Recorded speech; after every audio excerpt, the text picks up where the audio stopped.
Okay, so what I'm going to do for you is I'm going to draw Spider-Man from a slightly different parallel universe.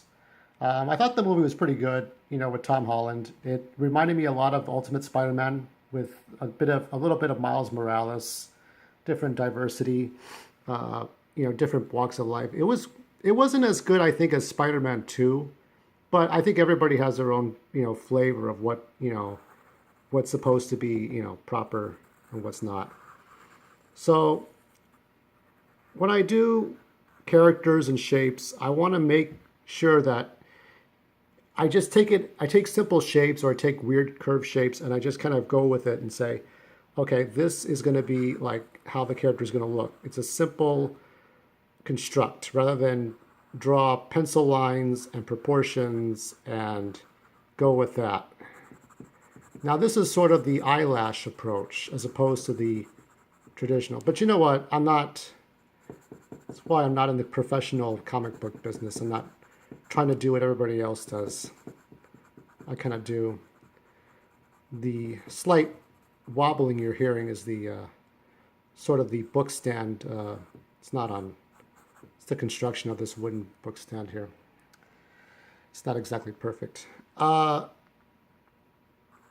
So this Spider-Man that I made back in 2014, it's it's a kid from another planet. So it's like Star Wars meets Marvel since the Disney got both franchises. This Spider-Man is 8 years old, and Aunt May would be 19 years old. So it's not something you haven't already seen. But the fact that it's fantasy and it takes place in outer space. And at the end of the story, well, basically it's a quest. My inspiration for the science fiction story, a fan fiction I wrote, it's called Spider-Man and the Champions of the Future. And so Spider-Man is on a faraway planet in a galaxy or in a universe far, far away. And he, how do I explain it?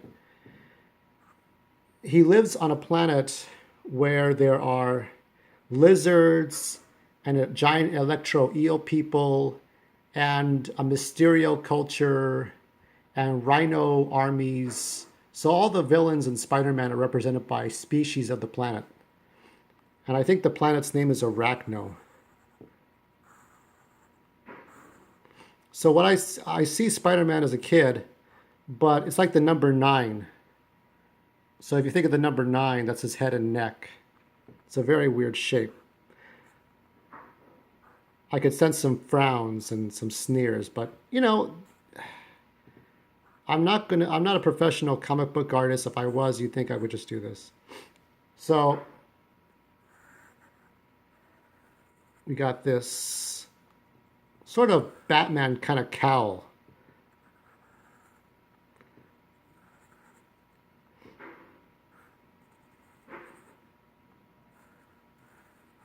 And this is his gold insignia Spider-Man thing.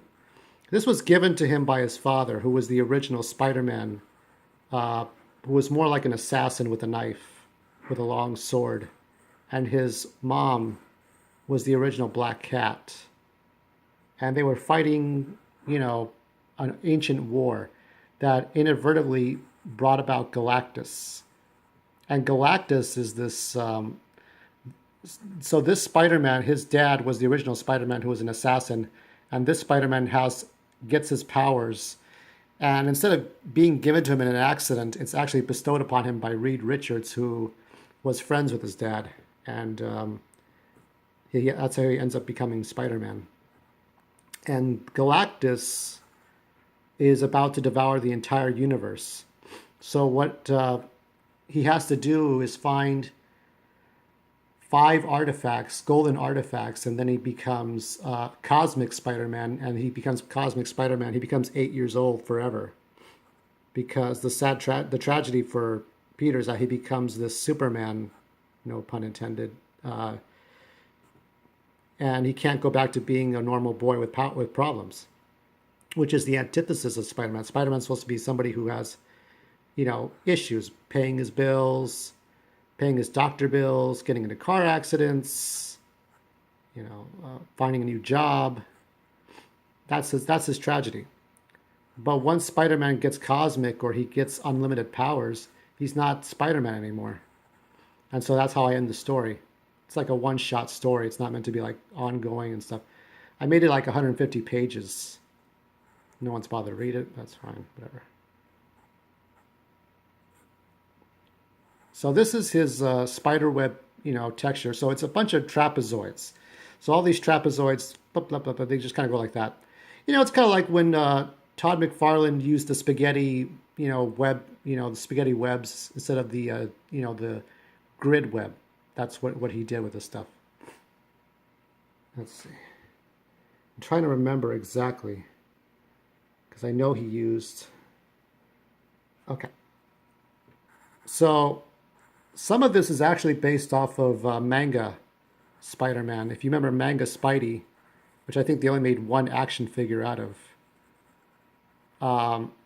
he had sort of a t-shirt approach. So that's sort of the same thing here. There's no real difference.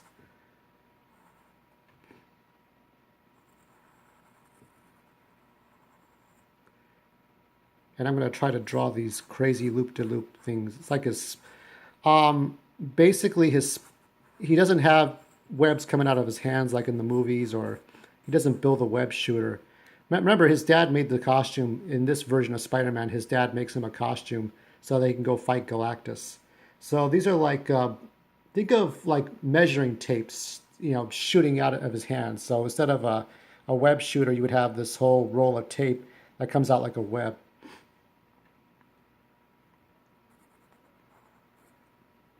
And so he has cut-off gloves, which I like to use in most of my character creations.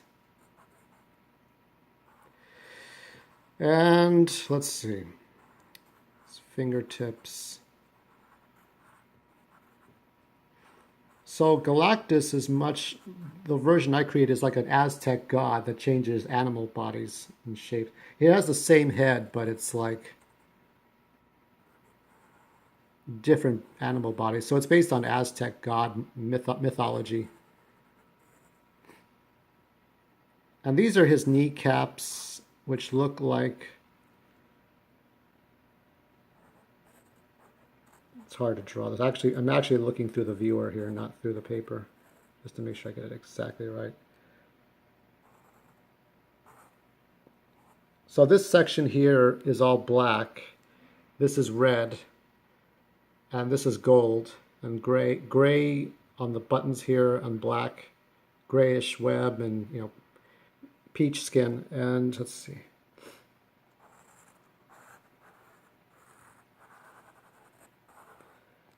I've been drawing, I think, since I was, well, maybe since I was 10, but I really started when I was 14. You'll have to apologize for my wobbly hand here.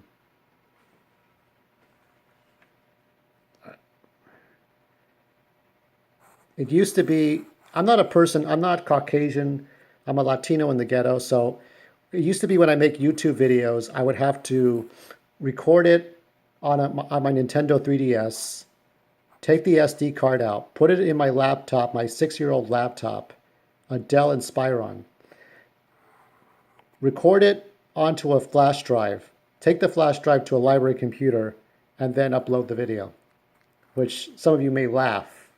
That's fine. It is funny. But that's all I could do. I couldn't record videos any other way. This is the only way I could do it. And now I have, I had to get a new phone because the other one just expired like a couple of months ago. So that's the way it is. Phones die and you have to get them replaced. I mean, they were like, I think the phone I had was 3 years old, and there was just, them's the breaks. It's just how it is. You don't plan on getting, new phones. You don't plan on car accidents. You don't plan on babies being born or things happening. It's just things happen. You have to do it a certain way. So these are Spider-Man's sort of his boots. The way I made the story was that you had the Fantastic Four on one planet, which is like Coruscant, a big city where they're like defenders of the galaxy. Then you had the Guardians of the Galaxy on another planet. And then you had X-Men on another planet. And then the Avengers had their own planet. And slowly the planets were getting devoured by Galactus. And Spider-Man's the only one who can actually save the day. So let's see. I'm going to have him stretch out his arm. Oh, I'm going to actually stretch out his arm.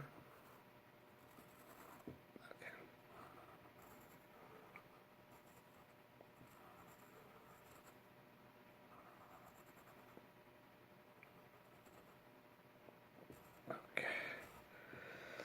And I'm going to draw one more section here.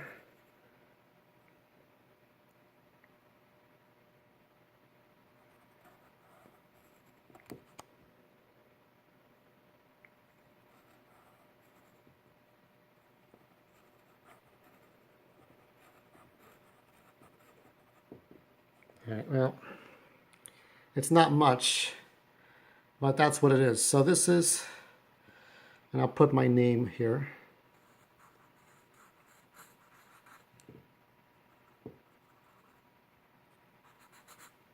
And what's today? 7. Hold on a minute. I think it's the 9th. Okay. All right. So July 9th, 2017. So this is it. This is what, this is the pencil sketch of 8-year-old Spider-Man from the planet Arachno, who, kind of flushes his way through life. He doesn't really care too much about things, but when Reed Richards is attacked by Doctor Doom, he's dying, and he tells Spider-Man, he's kind of like Obi-Wan Kenobi in the role that he's in, and he tells Spider-Man that, tells young Peter Parker he's got to save the galaxy, save the universe. And this, I'm going to show you, is the final, a final finished product. This is something I did 3 years ago. So here you have, this is young Spider-Man as he would appear.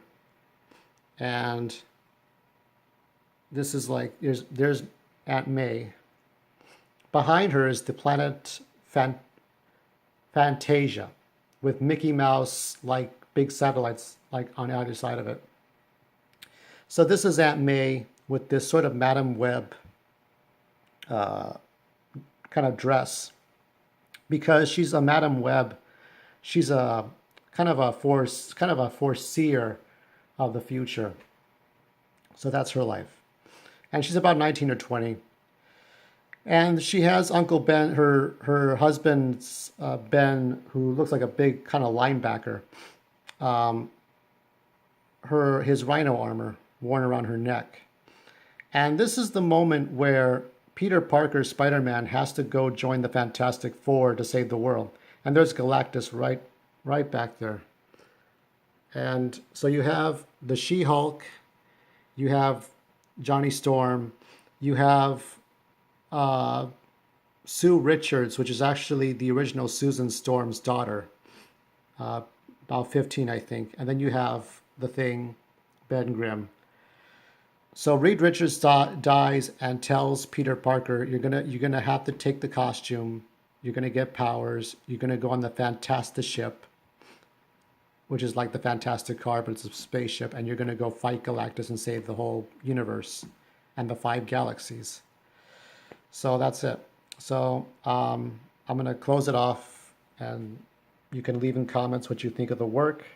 This took me a few minutes to do, but artwork, you can't it's not like doo-doo in a toilet. You can't put it out there. You have to take your time and draw it. This took me a long time. This took me about a week. That's it. All right, I'm closing out.